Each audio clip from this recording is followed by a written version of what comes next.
Halo, Assalamualaikum. Materi kali ini adalah pencemaran lingkungan. Pencemaran lingkungan. Menurut Undang-Undang Republik Indonesia Nomor 23 Tahun 1997, pencemaran lingkungan adalah masuknya atau dimasukkannya makhluk hidup, zat, energi, dan atau komponen lain ke dalam lingkungan hidup oleh kegiatan manusia sehingga kualitasnya turun sampai ke tingkat tertentu yang menyebabkan lingkungan hidup tidak dapat berfungsi sesuai dengan peruntukannya. Jadi, pencemaran lingkungan terjadi akibat dari kumpulan kegiatan manusia dan bukan dari kegiatan perorangan. Setelah ini, kita akan membahas macam-macam pencemaran, faktor penyebabnya, dan bagaimana dampaknya. Pencemaran air. Pencemaran air adalah masuknya makhluk hidup, zat, energi, atau komponen lain ke dalam air. Akibatnya, kualitas air turun sampai ke tingkat tertentu yang menyebabkan air tidak berfungsi lagi sesuai dengan peruntukannya. Faktor penyebab pencemaran air. Yang pertama, limbah industri. Jenis limbah yang berasal dari industri dapat berupa limbah organik yang bau, seperti limbah pabrik tekstil atau limbah pabrik kertas. Selain itu, limbah anorganik berupa cairan panas, berbuih dan berwarna, serta mengandung asam belerang dan berbau menyengat. Yang kedua, limbah rumah tangga.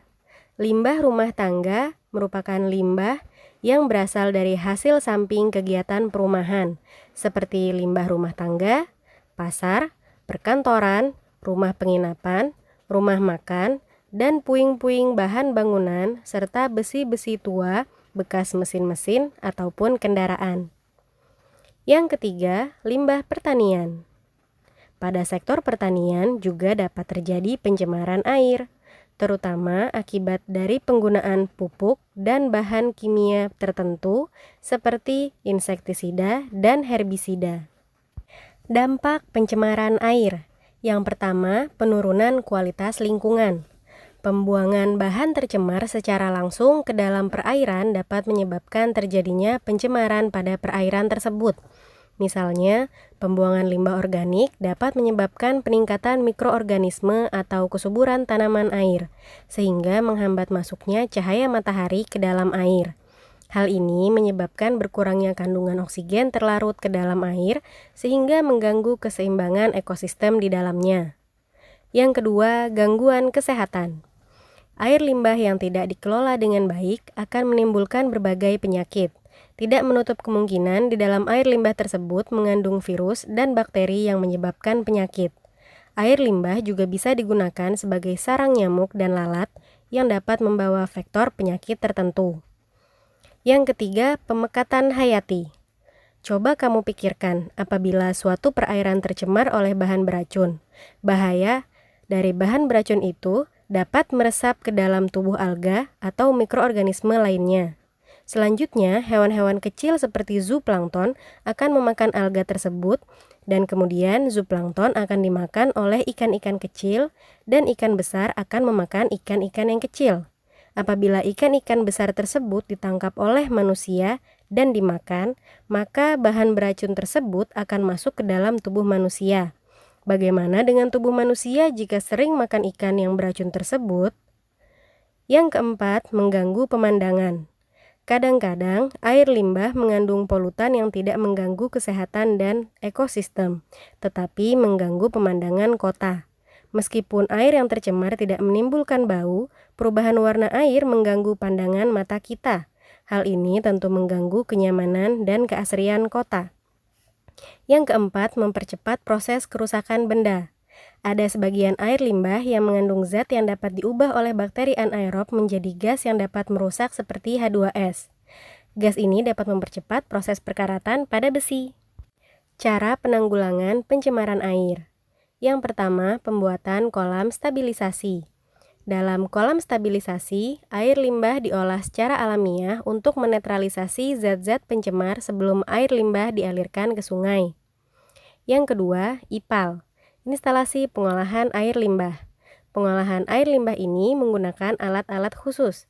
Pengolahan ini dilakukan melalui 3 tahapan, yaitu primary treatment atau pengolahan pertama, secondary treatment atau pengolahan kedua, dan tertiary treatment atau pengolahan lanjutan. Yang ketiga, pengelolaan ekskreta. Ekskreta banyak terkandung dalam air limbah rumah tangga. Ekskreta banyak mengandung bakteri, patogen, penyebab penyakit. Jika tidak dikelola dengan baik, ekskreta dapat menimbulkan berbagai penyakit. Dalam meminimalisasi sampah hasil limbah rumah tangga khususnya, dapat dilakukan upaya pengurangan sampah dengan prinsip ekologi yang dikenal dengan istilah 4R, yaitu recycle, reuse, reduce, dan repair. Recycle adalah pendaur ulangan, reuse adalah penggunaan ulang, reduce adalah melakukan pengurangan bahan atau penghematan, dan repair adalah melakukan pemeliharaan. Pencemaran udara. Pencemaran udara didefinisikan sebagai suatu kondisi di mana udara mengandung senyawa-senyawa kimia atau substansi fisik maupun biologi dalam jumlah yang memberikan dampak buruk bagi kesehatan manusia, hewan, ataupun tumbuhan, serta merusak keindahan alam serta kenyamanan, atau merusak barang-barang perkakas atau properti. Macam-macam pencemaran udara. Yang pertama, pencemaran udara primer. Pencemaran udara ini disebabkan langsung dari sumber pencemar. Contohnya peningkatan kadar karbon dioksida yang disebabkan oleh aktivitas pembakaran oleh manusia. Yang kedua, pencemaran udara sekunder.